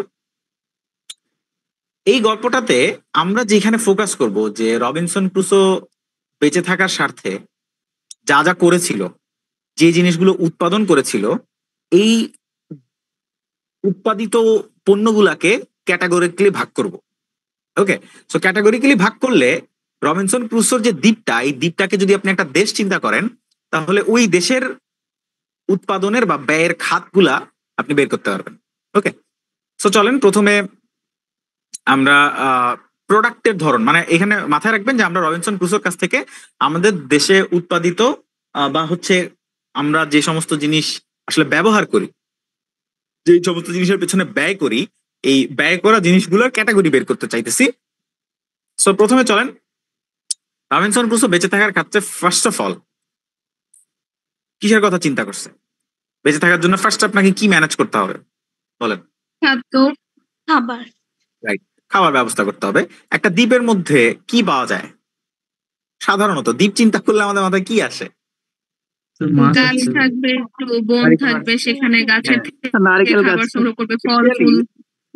স্পেশালি নারিকেল গাছ, তাই না? দ্বীপের কথা মনে করলে আমাদের মাথায় স্পেশালি আসে নারিকেল গাছ। অনেক গাছ নাও থাকতে পারে, বাট আইল্যান্ডের ধারণা আসলেই মাথায় আসে যে একটা নারিকেল গাছ থাকবে এবং এই আইল্যান্ডের আশেপাশে বিভিন্ন ধরনের মাছ পাওয়া যাবে। তা ফাইন, রবিনসন ক্রুসো কি করলো যে প্রথমে সে মাছ ধরার চেষ্টা করলো। ঠিক আছে, তো অনেকভাবে চেষ্টা করছে। তো ধরে টরে মাছ সে কোনো একভাবে শিকার করার ব্যবস্থা করছে। এটা হচ্ছে তার প্রথম উৎপাদন। তো মাছটা হচ্ছে তার জন্য একটা কনজাম্পশন গুডস। আমার ইকোনমিতে এবার চিন্তা করেন, আপনারা যে সমস্ত জিনিসের পেছনে ব্যয় করেন তার বড় একটা অংশ হচ্ছে কনজাম্পশন গুডস। যেমন আপনি খাবার খান, আপনি পোশাক পরেন, আপনি কলম কিনেন, আপনি গাড়ি কিনেন, এগুলোর সবই হচ্ছে কনজাম্পশন গুডস, যেগুলো আপনার ভোগ্য পণ্য। তো প্রথম যেই বড় একটা সেক্টরের পেছনে আমরা ব্যয় করি সেটা হচ্ছে কনজাম্পশন গুডস। সো রবিনসন ক্রুসোর প্রথম উৎপাদিত যে পণ্যের ক্যাটাগরি সেটা হচ্ছে consumption goods, fish. Robinson Crusoe গাছে উঠতে পারতো না, এই কারণে সে ফ্রেশ ডাব গুলা পারতে পারতো না। সে হচ্ছে যেই ডাব পাওয়া যাইতো মাটিতে পড়া সেগুলা হয়তো খাইতো। এখন এই যে মাছটা সে ধরছে, তার যে প্রথম কনজাম্পশন গুডস, এটা ধরার জন্য তার আরেক ধরনের প্রোডাক্ট তৈরি করার প্রয়োজন হয়েছে। সে প্রথমে কিছুদিন চেষ্টা করছে যে সাঁতার দিয়ে, হাত দিয়ে বা হচ্ছে পাথর দিয়ে, বাড়ি দিয়ে মাছ ধরতে, মানে সামহাও অনেকভাবে চেষ্টা করছে মাছ ধরতে, কিন্তু এটা এফিসিয়েন্ট ছিল না। এরপরে সে একটা বুদ্ধি বের করলো যে এই এরকম একটা বর্ষা বা হারপুন এটা বানাইতে হবে। হারপুন বা বর্ষা, এটা ধরেন গাছের কাঠ দিয়ে বানাইছে, আমি এখানে ছবি আন্দাজে দিছি। সে লোহার বানাইতে পারে নাই হয়তো, বা বানাইতেও পারে। জাহাজের ভাঙা টুকরো অংশ দিয়ে সে কাঠের বা লোহার ধরেন এরকম একটা বর্ষা বানাইছে। বর্ষা বানানোতে তার জন্য মাছ ধরাটা সহজ হয়েছে। সো এই যে বর্ষা ইটসেলফ এটা কিন্তু আরেক ধরনের উৎপাদন, বা এটা আরেক ধরনের গুডস, এটা আরেক ধরনের প্রোডাক্ট। এগুলা কি প্রোডাক্ট? এই যে কাঠের লাঠির সাহায্যে সে কাঁকড়া বা মাছ ধরে, মধ্যস্থ এটাকে বা এটাকে বলা হচ্ছে capital goods or investment goods, right? কে জানি কি বললেন, শুনি না আমি। স্যার মানে এখানে আমি বলতে চাইছিলাম মধ্যস্থ। আচ্ছা, মধ্যস্থ না, জিনিসটা হচ্ছে ক্যাপিটাল গুডস, অর্থাৎ টুলস, মেশিনারিজ, ইকুইপমেন্টস। আমরা বিভিন্ন ধরনের টুলস, মেশিনারিজ, ইকুইপমেন্টস পারচেস করি। এটা আমরা না করলেও বেশিরভাগ ক্ষেত্রে এটা হচ্ছে যারা উৎপাদনকারী তারা করে। প্রোডাক্টিভ কোম্পানি, ফার্মস যারা আছে তারা বিভিন্ন ধরনের মেশিনারিজ, টুলস এর পেছনে ব্যয় করে। তো এই যে মেশিনারিজ, টুলস, ইকুইপমেন্টস আছে, যেমন রবিনসন ক্রুসোর ক্ষেত্রে এই বাঁশের কঞ্চি অথবা লোহার বর্ষা, এটা হচ্ছে ক্যাপিটাল গুডস। এবং এটাকে আরেকটু সুন্দরভাবে বললে এটা হচ্ছে ইনভেস্টমেন্ট গুডস। কেন স্যার ইনভেস্টমেন্ট? ইনভেস্টমেন্টের একটা সহজ বিষয় আপনাদের মাথায় দেই, এটা মাথায় রাখবেন। ইনভেস্টমেন্ট হচ্ছে এমন জিনিস যেটা বর্তমানে আপনার খরচ, ভবিষ্যতে আপনার বেনিফিট। সো বর্তমান যেই খরচটা আপনাকে ভবিষ্যৎ বেনিফিট দিবে, বা বর্তমান যে উৎপাদনটা আপনাকে ভবিষ্যতে বেনিফিট দিবে, সেটাই হচ্ছে ইনভেস্টমেন্ট। সো এই যে বর্ষা বানাইলো বা সে একটা হারপুন বানাইলো, এটার মাধ্যমে সে ভবিষ্যতে অনেক দিন ধরে মাছ ধরতে পারবে, তাকে এই বর্ষাটা একটা সার্ভিস দিবে। ওকে, সো সেই কারণে এটা হচ্ছে ক্যাপিটাল গুডস। এটা রবিনসন ক্রুসোর দ্বিতীয় ধরনের উৎপাদন। ওকে ফাইন, এই লোকটাকে কেউ চিনেন? এটা রবিনসন ক্রুসো না? Tom Hanks. হ্যাঁ, টম হ্যাঙ্কস। টম হ্যাঙ্কসের বিখ্যাত একটা মুভি আছে ক্যাস্টওয়ে, এর মধ্যে সিমিলার একটা কাহিনী হয়েছিল যে সে প্লেন ক্র্যাশ করে একটা দ্বীপের মধ্যে আটকা যায় এবং সে অনেক দিন ধরে এখানে সার্ভাইভ করে, সেটার একটা চমৎকার কাহিনী এখানে আছে। অলরাইট, আমরা সামনে আগাই। এরপরে এই রবিনসন ক্রুসো যে দ্বীপটা, এই দ্বীপের কাছাকাছি অঞ্চলে কিছু সেভেজ, মানে কি বলা যায়, মানে অনেকটা ক্যানিবল, মানুষ খেকো টাইপের জঙ্গলি মানব থাকে, জঙ্গলি মানব যারা মানুষ খায়। ওকে, সো এই জঙ্গলি মানুষদের কাছ থেকে বাঁচার জন্য সে যে কাজটা করলো, সে লম্বা লম্বা কিছু বেড়া বানাইলো, কিছু ফাঁদ তৈরি করলো, যাতে সেখান থেকে ওদের আক্রমণ থেকে সে মোটামুটি রক্ষা পায় বা একটা ডিফেন্স মেকানিজম পায়। ওকে, অ্যাকচুয়াল গল্পের সাথে একবারে পাই টু পাই মিলাইতে যায় না, আমার কথা একটু হেরফের হইতে পারে। আমার মূল বিষয় হচ্ছে এখানে উৎপাদন ব্যাপারটা বোঝা। সো ধরেন রবিনসন ক্রুসো ওই ক্যানিবলদের হাত থেকে বাঁচার জন্য এরকম বেড়া বানাইছে বা ফাঁদ পাচ্ছে। এই যে বেড়া বানানো বা ফাঁদ পাতা, এটা আরেক ধরনের উৎপাদন বা গুডস। কিরকম গুডস? এখানে কনসেপ্টটা হচ্ছে রবিনসন ক্রুসো যে বেড়াটা বানাইছে, এই বেড়ার অভ্যন্তরে রবিনসন ক্রুসো বাদে যদি আরো কেউ থাকে, তারা সবাই সুরক্ষা পাবে।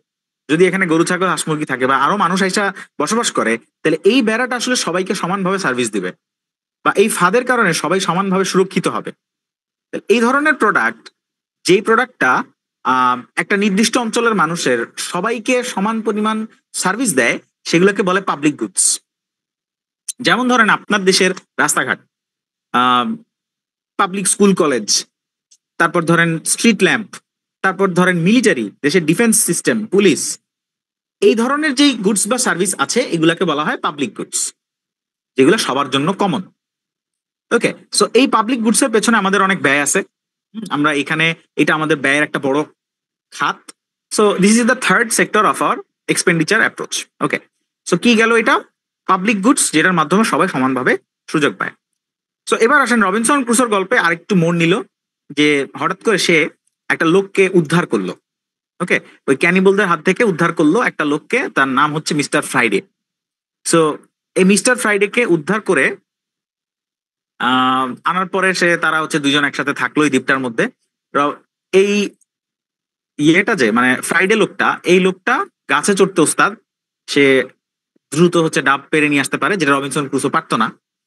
আবার রবিনসন ক্রুসো যেভাবে মাছ ধরতে পারে, মিস্টার ফ্রাইডে বা সেভাবে পারে না। এখানে তাদের মধ্যে এক ধরনের বিনিময় চালু হলো, যে না, আমি ডাব পেরে আনবো এক গাদা, তুমি এক গাদা মাছ ধরবা, দুইজন মিলে শেয়ার করবো। সো এই যে যে প্রোডাক্টটা উৎপাদনে ভালো, সেই প্রোডাক্টটা উৎপাদন করে আরেকজনের সাথে বিনিময় করা, এই ব্যাপারটা যে বেনিফিশিয়াল, এটা আমরা গত কয়েকটা ক্লাসে দেখছি, তাই না? ট্রেড, ট্রেডের মধ্যে দুই ধরনের প্রোডাক্ট আছে, এক্সপোর্ট এবং ইম্পোর্ট, তাই না? সো আমাদের ইকোনমি লাস্ট যে প্রোডাক্টটা মানে এই যে এক্সপেন্ডিচার অ্যাপ্রোচে রবিনসন ক্রুসোর গল্প থেকে আমরা বুঝতেছি export and import goods. So এই এক্সপোর্ট ইম্পোর্ট গুডস এর পেছনে আমাদের একটা বড় ব্যয়ের খাত আছে। So this is the fourth category of expenditure in our method. Okay fine. So এই হচ্ছে রবিনসন ক্রুসোর গল্প। এরপরে সে মিস্টার ফ্রাইডে সহ বিভিন্ন ভাবে পরে যায়, উদ্ধার পাইলো। ফাইন। রবিনসন ক্রুসোর গল্প থেকে আমরা যে 4টা সেক্টর বাইর করলাম, এটাকে যদি আমরা এবার একটা ইকুয়েশনের মধ্যে নিয়ে আসি, দেখেন ইকুয়েশনটা হচ্ছে ভেঙে দেখাই। সি সি হচ্ছে কনজাম্পশন এক্সপেন্ডিচার। এটা কোন ধরনের প্রোডাক্টের পেছনে?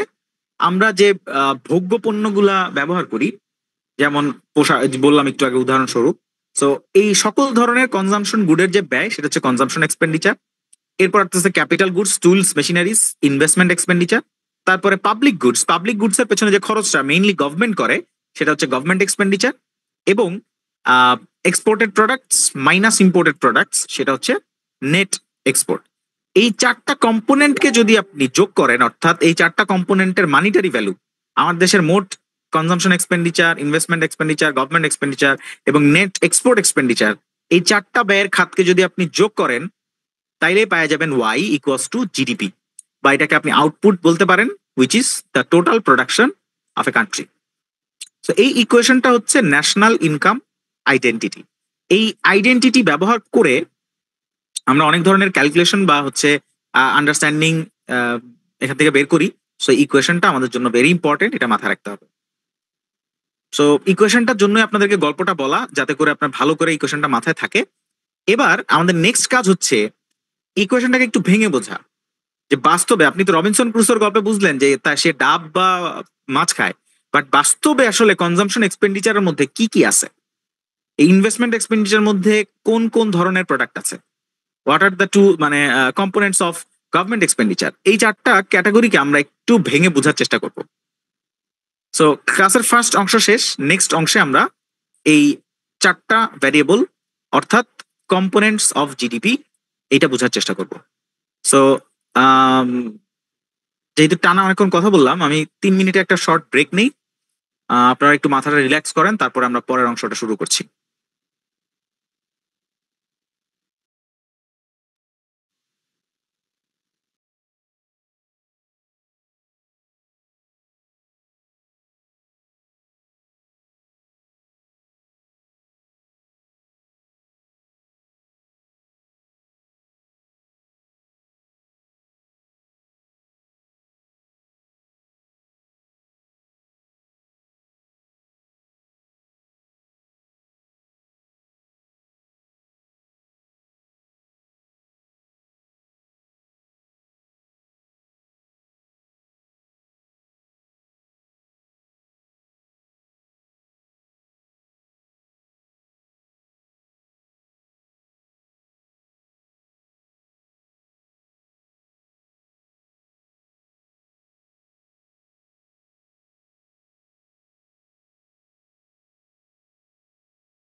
হ্যালো,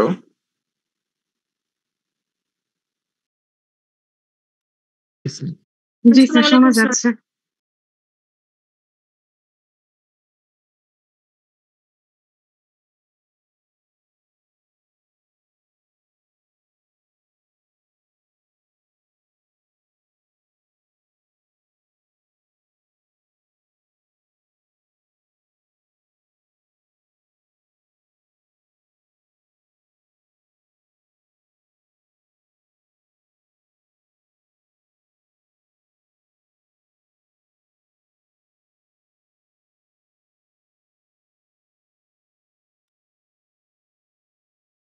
হ্যালো, আমার কথা শোনা যাচ্ছে? জি স্যার, জি স্যার, জি শোনা স্যার, যাচ্ছে। শোনা যাচ্ছে।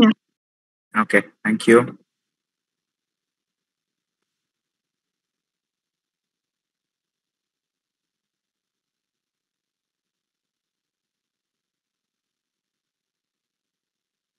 ওকে ফাইন, আমরা ক্লাসের নেক্সট অংশে চলে যাই, কম্পোনেন্টস। এবার আমরা দেখার চেষ্টা করব যে এই চারটা variable, consumption, investment, government expenditure এবং নেট এক্সপোর্ট, এর মধ্যে কি থাকবে। First of all consumption. Consumption এর মধ্যে তিনটা ক্যাটাগরি থাকবে। প্রথম ক্যাটাগরি হচ্ছে expenditure on durable goods. Durable মানে কি আপনারা নিশ্চয়ই সাউন্ডে কি জানেন। একটু প্রবলেম হইতেছে নাকি? আস্তে আস্তে এখন আসতেছে ঠিকভাবে? এখন ঠিক আছে? ঠিক আছে হ্যালো, হ্যালো, স্যার ঠিক আছে। স্যার, সাউন্ড ঠিক আছে। ওকে, থ্যাংক ইউ। সো যেটা বলছিলাম যে প্রথম ক্যাটাগরি ডিউরেবল গুডস, যেটার মিনিং হচ্ছে অনেক দিন টিকে এরকম প্রোডাক্ট, যেমন electronics, automobiles, furnitures, home appliances. Okay, so প্রত্যেক বছর আমরা যত সংখ্যক ইলেকট্রনিক্স, অটোমোবাইলস, ফার্নিচার্স এই টাইপের ডিউরেবল গুডস যতগুলা উৎপাদন করি এবং খরচ করি, এই মোট এক্সপেন্ডিচার একটা বছরে সকল ধরনের ডিউরেবল গুডস এর উৎপাদনের পেছনে যে খরচ, সেটা হচ্ছে expenditure on durable goods. Second category হচ্ছে নন ডিউরেবল গুডস, যেমন সব আপনার দৈনিক খাদ্য প্রয়োজন, কয়েক মাস পর পর কাপড় প্রয়োজন, সপ্তাহে সপ্তাহে ফুয়েল প্রয়োজন, মাসে আপনাকে ভাড়া দিয়ে দিয়ে হয়তো হাউজিং সার্ভিস নিতে হয়, অনেকেই নিচ্ছেন। সো এই জিনিসগুলো হচ্ছে non durable, short lived products. So একটা অর্থ বছরে দেশের মধ্যে যত নন ডিউরেবল গুডস এর পেছনে আমাদের খরচ, সেটা হচ্ছে expenditure non durable goods. Thirdly service. Service বোঝাটা সহজ, education, medical care, air, bus travel, air travel, financial service, hair cut, laundry, lawyer service, anything. So দেশের মধ্যে যত ধরনের সার্ভিসের জন্য খরচ হয় এক বছরে, সেটা হচ্ছে এক্সপেন্ডিচার অন সার্ভিস। এখন এই তিনটা ক্যাটাগরি, এই 1, 2, 3 তিনটা ক্যাটাগরির মোট ব্যয় যদি আপনি যোগ করেন, তাহলে কি পাবেন?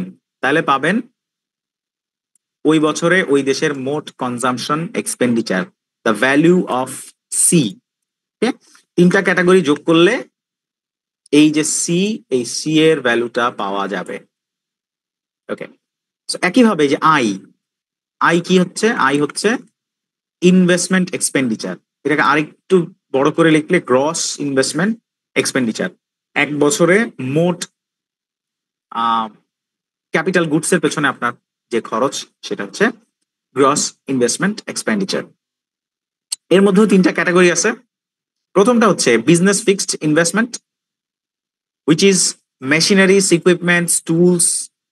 উৎপাদন প্রক্রিয়ায় যত ধরনের এরকম মেশিনারিজ লাগে, বা উৎপাদন প্রক্রিয়া ছাড়াও আপনার বাসায়ও যদি আপনার প্রয়োজন হয়, ব্যক্তিগত কাজেও যত ধরনের মেশিনারিজ, টুলস, ইকুইপমেন্টস প্রয়োজন হয়, এক বছরে দেশে এই সকল মেশিনারিজ, টুলস, ইকুইপমেন্টস এর যে মার্কেট ভ্যালু, সেটাকেই বলা হচ্ছে business fixed investment or non residential investment.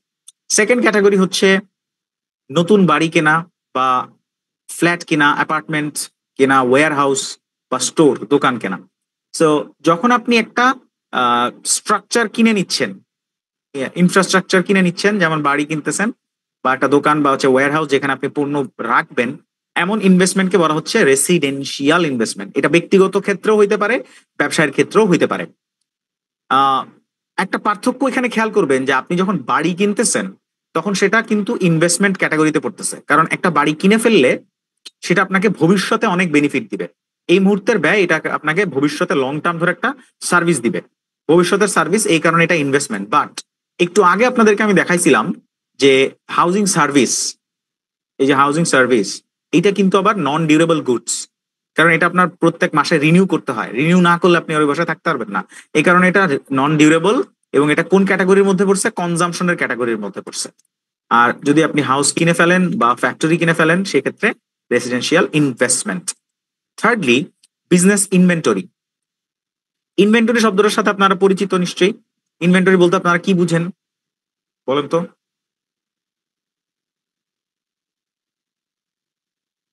যেখানে র ম্যাটেরিয়াল প্রোডাক্ট গুলো রাখা হয়। আচ্ছা, ইনভেন্টরি বলতে আপনারা বুঝতেছেন যেখানে প্রোডাক্ট গুলো রাখা হয়। আমরা ইনভেন্টরিকে বলতেছি এটা ইনভেন্টরি আসলে কোনো জায়গা না। ইনভেন্টরি হচ্ছে এই যে আনফিনিশড যত প্রোডাক্ট আছে, সরি আনসোল্ড, আপনার প্রোডাক্ট যেগুলো বেচা হয় নাই অথবা যেগুলা প্রোডাকশনের প্রসেসের মধ্যে আছে আনফিনিশড, এবং আপনার কিছু র মেটেরিয়াল, অর্থাৎ একটা অর্থ বছর শেষে আপনার যত অবিকৃত পণ্য এবং প্রোডাকশনের মাঝখানের পণ্য এবং হচ্ছে র মেটেরিয়াল সবগুলা মিলায় আপনার ইনভেন্টরি। ওকে, এখন ইনভেন্টরি কেন আবার এটা ইনভেস্টমেন্টের ক্যাটাগরিতে পড়লো দেখেন। কারণ পরবর্তীতে সেটা র ম্যাটেরিয়াল হিসেবে ইউজ হইতে পারে। হ্যাঁ, র মেটেরিয়াল ছাড়াও যদি এটা ফাইনাল প্রোডাক্ট হয়, এই যে আমি বলছি আনসোল্ড ফিনিশড, আপনি শার্ট বানায় রাইখে দিছেন, ওকে, আপনার স্টোরে জমা আছে, হ্যাঁ আপনি জমা রেখে দিছেন। বিষয়টা হচ্ছে এই যে র মেটেরিয়াল বলেন, প্রোডাকশন প্রসেসে আছে অথবা ফিনিশড গুড, এই সবগুলা থেকেই আপনি ভবিষ্যতে বেনিফিট পাবেন, বর্তমানে পাচ্ছেন না। এটাকে আপনি ভবিষ্যৎ সময়ে মানে নেক্সট ইয়ারে অথবা তার পরের বছরে এগুলাকে সেল করবেন, সেখান থেকে প্রফিট আর্ন করবেন। সো এই মুহূর্তে এই প্রোডাক্ট গুলা ইন এ সেন্স টেকনিক্যালি আপনার কাছেই কেনা রয়ে গেছে, আপনার স্টোরে রয়ে গেছে, মানে আপনার টাকা খরচ করে আপনি এগুলাকে রাখছেন, এগুলোর পেছনে আপনি খরচ করছেন, সেই খরচটা আপনাকে ভবিষ্যতে বেনিফিট দিবে। That is Y business inventory একটা ইনভেস্টমেন্ট। ওকে, সো ইনভেন্টরির সাইজ যত বড় হয় ইনভেস্টমেন্টের ভলিউমটাকে তত বেশি দেখানো হয়। আমাদের এই বিজনেস ফিক্সড এবং রেসিডেন্সিয়ালের সাথে ইনভেন্টরি যদি বড় আকারের হয় তাহলে মোট ইনভেস্টমেন্ট বাড়বে, আর যদি ইনভেন্টরি কম থাকে তাহলে এগুলোর সাথে কম যোগ হবে, ইনভেন্টরি ভ্যালুটা কম দেখা মানে মোট ইনভেস্টমেন্ট ভ্যালুটা কমে আসবে। তো যত বড় ইনভেন্টরি তত বড় ইনভেস্টমেন্ট, যত ছোট ইনভেন্টরি মোট ইনভেস্টমেন্ট তত কমে আসবে, এটা হচ্ছে হিসাব। আর ইনভেন্টরি কেন হয়, একটা সিম্পল প্রশ্ন যে ইনভেন্টরি কেন হয় আসলে, এই আনসোল্ড ফিনিশ প্রোডাক্ট, হ্যাঁ, বা হচ্ছে স্টক র মেটেরিয়াল কেন হয়? বিকজ আপনি একটা ইয়ারে এক্স্যাক্টলি এস্টিমেট করতে পারবেন না কতখানি আপনার সেল হবে, বেশি হইতে পারে কমও হইতে পারে, বাট আপনি কখনো কম প্রডিউস করবেন না। আপনি চাইবেন যদি আপনার মার্কেট ডিমান্ড থাকে বা আপনার পক্ষে সম্ভব হয় যে আপনি বেশি সেল করবেন, তো এই কারণে আপনি প্রোডাকশন অলওয়েজ অতিরিক্ত করবেন যাতে সময়ের সুযোগ নেওয়া যায়। সো এই কারণে এই অতিরিক্ত পণ্যের অনেকখানি আপনার ইনভেন্টরিতে জমা থাকতেছে। ফাইন, সো ইনভেস্টমেন্টের তিনটা ক্যাটাগরি বুঝলেন। এই তিনটা ক্যাটাগরির ভ্যালুকে যদি আমরা যোগ করি তাহলে পাবো আই এর ভ্যালু। ওকে, আই অথবা এটাকে আরেকটু ইয়েতে বললে জিআইও বলা যেতে পারে। দেখেন এখানে লেখা আছে যে গ্রস ইনভেস্টমেন্ট এক্সপেন্ডিচার আই, এই গ্রসটাকে যদি আমরা নিয়ে আসি তাহলে এটাকে জিআইও বলা যেতে পারে।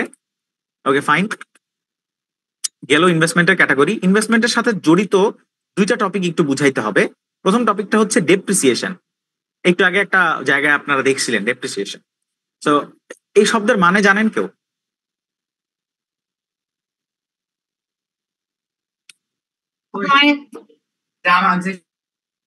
আচ্ছা, ডেপ্রিসিয়েশন মানে একজন বলেছেন ক্ষয়। তো ডেপ্রিসিয়েশন হচ্ছে ক্ষয়, ভেরি কারেক্ট। কিসের ক্ষয়?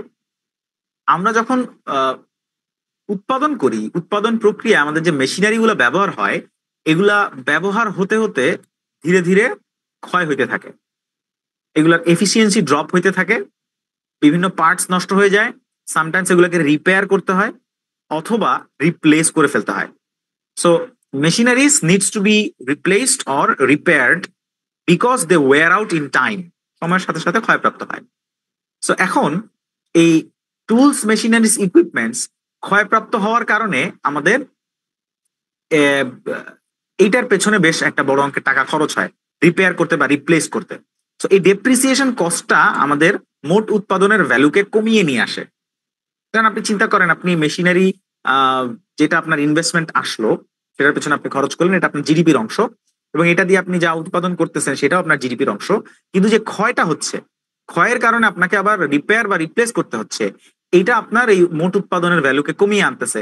সে কারণে এই ডেপ্রিসিয়েশনের ভ্যালুটা জিডিপি থেকে বাদ চলে যায়, মানে মাইনাস হয়ে যায়। জিডিপি ডেপ্রিসিয়েশন বা ক্ষয় যত বেশি হবে, জিডিপির ভ্যালু তত ছোট হবে আসলে। ওকে, ফাইন। এরপরের টপিকটা হচ্ছে নেট ইনভেস্টমেন্ট এবং ক্যাপিটাল স্টক। তো এই যে নেট ডিপ্রিসিয়েশনের কথা বললাম, ধরেন আপনার দেশে একটা বছর মোট যে ইনভেস্টমেন্ট হয়েছে সেটা হচ্ছে গ্রস ইনভেস্টমেন্ট। গ্রস ইনভেস্টমেন্ট মধ্যে কি থাকবে? ওই যে টুলস, মেশিনারিজ, ইকুইপমেন্টস থাকবে, আবার অ্যাপার্টমেন্ট থাকবে, স্টোরস, ওয়্যার হাউস থাকবে, আবার ইনভেন্টরিও থাকবে। সো এই যে টোটাল ইনভেস্টমেন্ট, এর মধ্যে অনেক মেশিনারি এই বছর উৎপাদন প্রক্রিয়ায় ক্ষয়প্রাপ্ত হবে। সো যতটুকু ক্ষয় হয়েছে সেই ভ্যালুটাকে আপনি বাদ দেন, মাইনাস করেন, তাহলে এই বছরে অ্যাকচুয়াল যে ইনভেস্টমেন্ট সেটাই হচ্ছে নেট ইনভেস্টমেন্ট।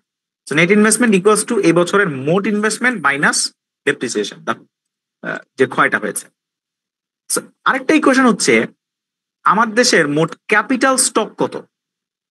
ক্যাপিটাল বলতে বুঝাচ্ছি যে machineries, tools, equipment, stores, warehouse সব মিলায়া আমার দেশে এই মুহূর্তে বা একটা অর্থ বছরের শেষে কতটুকু মোট ক্যাপিটাল আছে।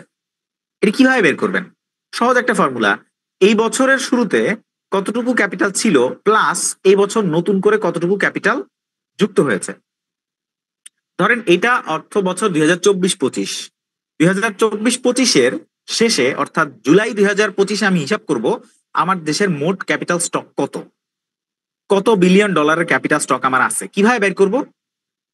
এই অর্থ বছরের শুরুতে অর্থাৎ 2024-এর জুলাইতে ক্যাপিটাল স্টক কত ছিল সেই ভ্যালুটা আমার লাগবে। ধরা যাক এটা হচ্ছে 100 বিলিয়ন ডলার। এই পরিমাণ টুলস, মেশিনারিজ, ইকুইপমেন্টস আমার আছে, এবং এই বছর নতুন করে আমি আরো অনেকগুলো টুলস, মেশিনারিজ যোগ করেছি। সো এই মোট ভ্যালুটাই হচ্ছে capital end of the period. এখন এইখানে একটা বিষয় হচ্ছে এই নেট ইনভেস্টমেন্ট যদি নেগেটিভ হয়, মানে লেস দেন 0 হয়, তাহলে আপনার capital end of the period কমে যাবে, তাই না? সো কখন নেট ইনভেস্টমেন্ট নেগেটিভ হবে এবং কখন ক্যাপিটাল কমে যাবে এন্ড অফ দ্য পিরিয়ড, কেউ বলতে পারবেন?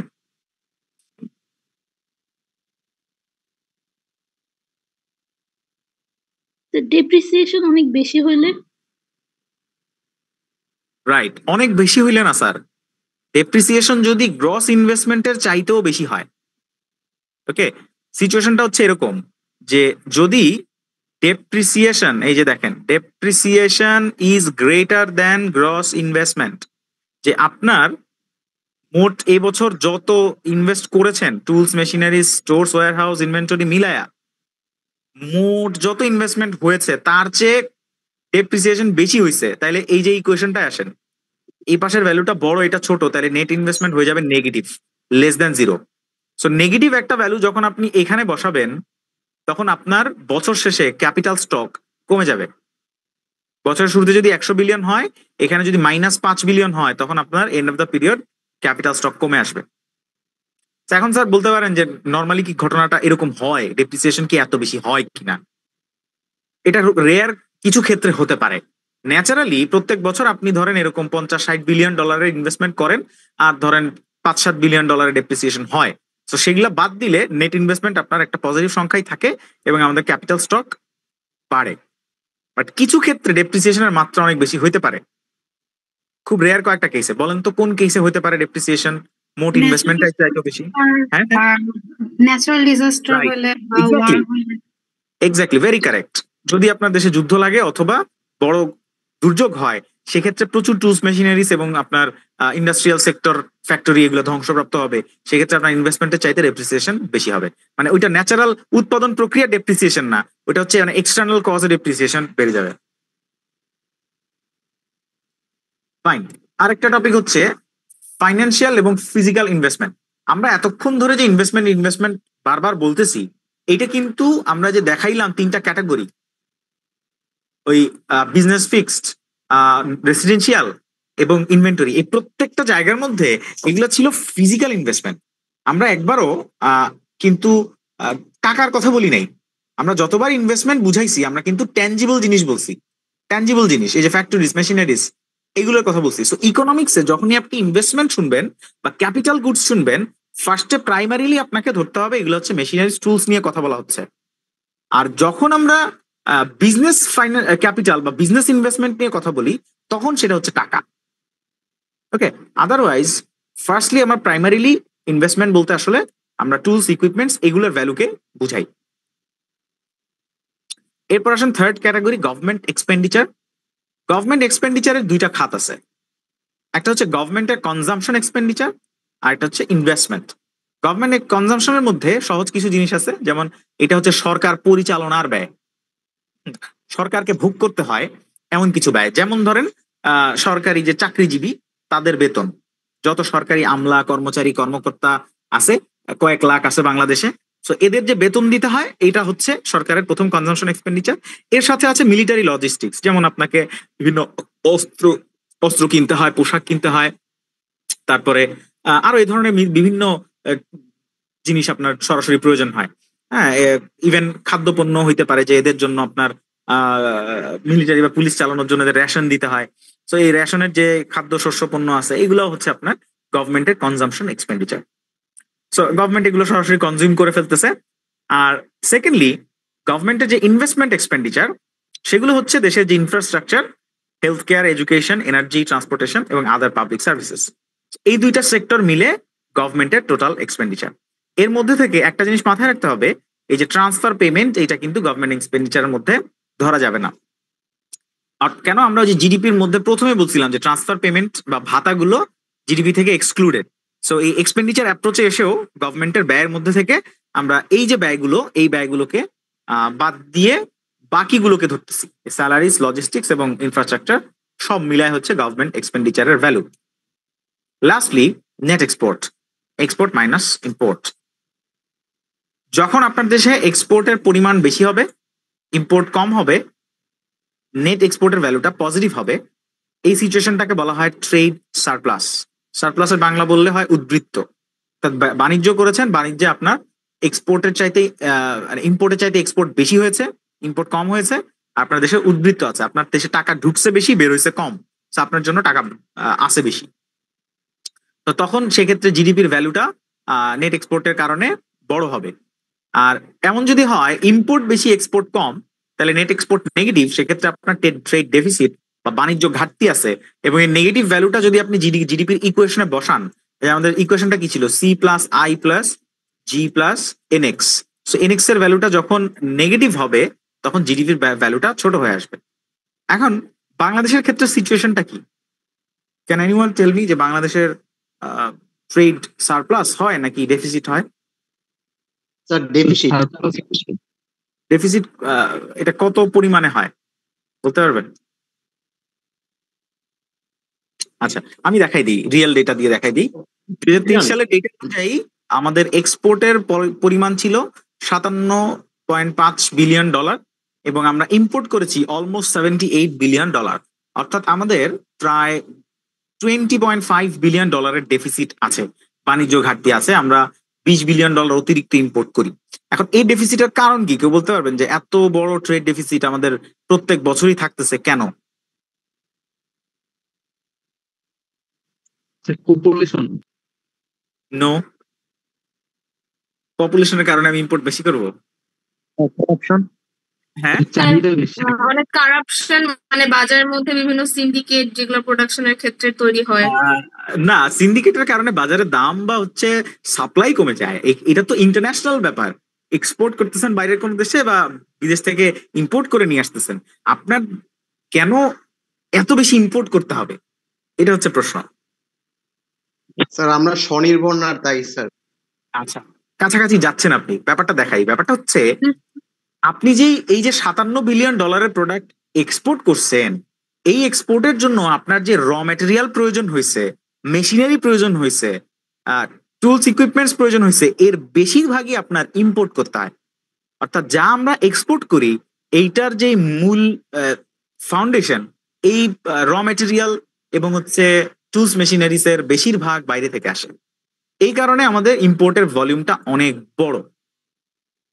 2014-15 ডেটাতে দেখা গেছে মোট ইম্পোর্টের মাত্র 11% হচ্ছে কনজামশন, মানে বিদেশি খাদ্য, বিদেশি পোশাক, বিদেশি কসমেটিক্স, হ্যাঁ, বিদেশি যা যা আমরা ভোগ করি এগুলা মোট ইম্পোর্টের 11%। বাকি পুরোটাই হচ্ছে productive. So most of our imports are productive. So আমাদের এই প্রোডাকশন সেক্টরটাকে বাঁচায় রাখার জন্য বা প্রোডাক্টিভ রাখার জন্যই আসলে বেশিরভাগ ইম্পোর্ট করতে হয়। দ্যাট ইজ ওয়াই আমরা প্রত্যেক বছর একটা ট্রেড ডেফিসিটে পড়তেছি। সো দেশের ইকোনমির একটা বড় অংশ এই ইন্ডাস্ট্রিগুলোর উপরে দাঁড়ায় আছে। সো এখানে আমাদের আসলে এমন উপায় নাই। উপায়টা হচ্ছে আস্তে আস্তে সেক্টরগুলোকে, র মেটেরিয়াল এবং মেশিনারি সেক্টরটাকে নিজের দেশে স্থাপন করা, এস্টাবলিশ করা, যাতে করে বাইরে থেকে না আনতে হয়।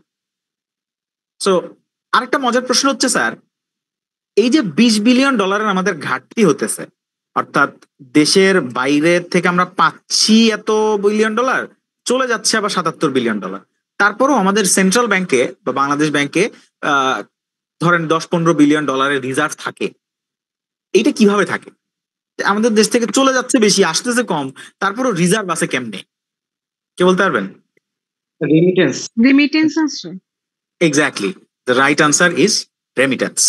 সো রেমিটেন্স আমাদের এখানে মানে প্রায় 20-25 বিলিয়ন বা তারও বেশি, অনেক অনেক রেমিটেন্স আসে। সো এর ফলে আমাদের দেশে অলওয়েজ মোটামুটি একটা sufficient amount foreign dollar reserve থাকে, যেটাকে ব্যবহার করে আমরা আবার বিভিন্ন পণ্য পারচেস করি। এখন এই যে রেমিটেন্সের ভ্যালু, এইটা কি জিডিপির অংশ? না স্যার। কেন জিডিপির অংশ না? স্যার এটা আমাদের দেশের অভ্যন্তরে উৎপাদিত না স্যার, এটা বাইরের দেশে উৎপাদন। এক্স্যাক্টলি, রেমিটেন্স যেটা আসতেছে সেটা বাইরের দেশের জিওগ্রাফির মধ্যে উৎপাদিত হচ্ছে। আমার দেশের মানুষ উৎপাদন করতেছে, কিন্তু ওইটা ওই দেশের বর্ডারের মধ্যে। এই কারণে আমার জিডিপির অংশ এটা হইতে পারবে না, এটা ওদের দেশের জিডিপির অংশ হবে। তাইলে এই যে টাকাটা আমরা পাচ্ছি বাইরে থেকে, আমার সিটিজেনের মাধ্যমে আমি পাচ্ছি, এটাকে কিভাবে হিসাব করব? এটা হিসাব করার আরেকটা ব্যাপার আছে, আরেকটা নাম আছে, যেটা হচ্ছে GNP, gross national product. Gross national প্রোডাক্টের ভ্যালুটা বের করা কঠিন কিছু না। দেখেন, সূত্রটা হচ্ছে আপনার জিডিপির ভ্যালুটা লাগবে, জিডিপির ভ্যালুর সাথে আপনি একটা জিনিস যোগ করবেন, ফ্যাক্টর পেমেন্টস ফ্রম অ্যাব্রোড, অর্থাৎ বিদেশ থেকে আপনার সিটিজেনরা যে টাকা পাঠাচ্ছে এটা আপনি যোগ করবেন, মাইনাস করবেন কোনটা? আপনার দেশে যে বিদেশিরা কাজ করে সেটা। ধরেন আমাদের মেট্রো রেলে চাইনিজ লোকজন কাজ করে, পারমাণবিক কেন্দ্রে রাশিয়ান লোকজন কাজ করে, এক্সপ্রেসওয়েতে জাপানিরা কাজ করতেছে, বিভিন্ন ব্যবসা করতেছে। ওই যে আপনার ইয়ে থেকে আপনাদের টেক্সটাইল ইন্ডাস্ট্রিতে হরেক রকমের বিদেশি কোম্পানির ব্যবসা আছে। সো এরা যে প্রফিট করতেছে এটা দেশে নিয়ে, ওদের দেশে নিয়ে যাচ্ছে, সেটা আমাদের দেশ থেকে চলে যাচ্ছে, এটা মাইনাস হবে। এবং এটা আমাদের দেশে, এটা দেশের অভ্যন্তরে উৎপাদন, কিন্তু বাইরের কোম্পানি বা বাইরের মানুষ দেশের ভিতরে কাজ করলে সেটা কিন্তু জিডিপির মধ্যে আসে, কারণ দেশের অভ্যন্তরে উৎপাদিত পণ্য, এই কারণে জিডিপির ভ্যালুতে আসে। এখন আমরা যখন জিএনপি বের করব, তখন জিডিপি থেকে ওই বিদেশিদের আয়টাকে বাদ দিয়ে দিব, আর আমার সিটিজেন, বাংলাদেশি সিটিজেন যারা বাইরে থেকে টাকা পাঠাচ্ছে তাদের টাকাটা এখানে ইনক্লুড করব, যেটা কিন্তু আবার জিডিপির মধ্যে ছিল না। যেহেতু এটা বাইরের বর্ডারে আছে এই কারণে জিডিপিতে ছিল না, এখন এটা জিডিপির সাথে যুক্ত হয়ে যাবে। সো এই দুইটার যেই ডিফারেন্স সেটাকে বলা হচ্ছে net income from non residents. So এই যোগফলটাই হচ্ছে জিএনপি, গ্রস ন্যাশনাল প্রোডাক্ট। জিএনপির ভ্যালুটা আমাদের জিডিপির ভ্যালুর চাইতে একটু বেশি। জিডিপির ভ্যালুটা আপনাদেরকে দেখাইছিলাম $437 বিলিয়ন, এখন জিএনপির ভ্যালুটা দেখেন $454 বিলিয়ন, বিকজ আমাদের এই রেমিটেন্স ইনকামটা অনেক হাই। যত টাকা বাইরে আমাদের যায় তার থেকে অনেক বেশি টাকা আমরা বাইরে আমাদের যে সিটিজেনরা আছে বাংলাদেশি তাদের কাছ থেকে পাই। সো এই কারণে আসলে বিদেশি মানে রেমিটেন্স আমাদের অর্থনীতির বড় একটা শক্তি এবং রেমিটেন্সের মাধ্যমে চলে, এবং এই কারণে তাদেরকে কি বলা যায়, আমাদের ইকোনমির একটা বড় চালিকা শক্তি আপনি ধরতে পারেন। আর 2-3টা জিনিস বলেই শেষ করি। এই ইকুয়েশন গুলো জাস্ট একটু মাথায় রাখেন, ডিটেলসে জানার দরকার নাই। নেট ডোমেস্টিক প্রোডাক্ট বলে একটা জিনিস আছে। নেট ডোমেস্টিক প্রোডাক্ট হচ্ছে জিডিপি থেকে ডেপ্রিসিয়েশনের বিয়োগফল, আর এনএনপি নেট ন্যাশনাল প্রোডাক্ট হচ্ছে জিএনপি থেকে ডেপ্রিসিয়েশনের বিয়োগফল, তাহলে আপনার নেট ন্যাশনাল প্রোডাক্ট পাওয়া যায়। অ্যাকচুয়াল যেই ইনকামটা থাকতেছে এখানে, অ্যাকচুয়াল যে প্রোডাকশনটা থাকতেছে ডেপ্রিসিয়েশনের পরে। আর প্রাইভেট ডিসপোজেবল ইনকাম, ডিসপোজেবল শব্দটার অর্থ হচ্ছে ব্যবহারযোগ্য ইনকাম। আপনার পার্সোনাল ইনকাম যেটা আপনি প্রত্যেক মাসে বেতন পাচ্ছেন সেখান থেকে ট্যাক্স বাদ দিলে যা থাকে যেটাই আপনি ব্যবহার করতে পারেন, এটাকে বলে ডিসপোজেবল ইনকাম। ওকে ফাইন, এই হচ্ছে আপনার ইনকাম মেজার করার কয়েকটা পদ্ধতি। জিডিপি নিয়ে আলোচনা করলাম, জিএনপি নিয়ে শর্টকাট বললাম, আর এগুলা নিয়ে আর আলোচনা বিস্তারিত করছি না। আজকের আলোচনা মোটামুটি এই পর্যন্ত, এখানে শেষ। নেক্সট ক্লাসে আমরা এই নমিনাল এবং রিয়েল জিডিপি এইখান থেকে শুরু করব। এটা ক্লাসরুমে বুঝাতে হবে কারণ এখানে একটু হিসাব কিতাব আছে, অঙ্ক আছে একটু। ওকে, সো আজকের ক্লাসের উপর যদি কারো কোনো প্রশ্ন থাকে তাহলে করতে পারেন। দুইটা ক্লাসের উপরে যদি বুঝেন নাই এরকম কোনো ব্যাপার থাকে তাহলে জিজ্ঞেস করতে পারেন।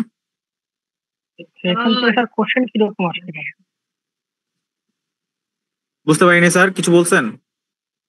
এখান থেকে কোশ্চেন কিরকম আসবে? আচ্ছা, কোশ্চেন কিরকম আসতে পারে? অনেক রকমই আসতে পারে স্যার। যেমন আপনার এক্সপেন্ডিচার অ্যাপ্রোচটাকে ব্যাখ্যা করতে বলতে পারে, ভ্যালু অ্যাডেড অ্যাপ্রোচটাকে ব্যাখ্যা করার জন্য বলতে পারে, এরকম প্রশ্ন আসছে বিগত সময়ে। তারপরে আপনার এক্সপেন্ডিচার অ্যাপ্রোচের ভিতরে যে কম্পোনেন্ট গুলো আছে, যে কনজাম্পশন এক্সপেন্ডিচারের মধ্যে কি কি থাকবে, এগুলাকে আপনি বুঝায় দেন, বা ইনভেস্টমেন্ট আসলে একটা দেশের জন্য কেমন হয় এটা একটু বুঝায় দেন, এরকম আসতে পারে।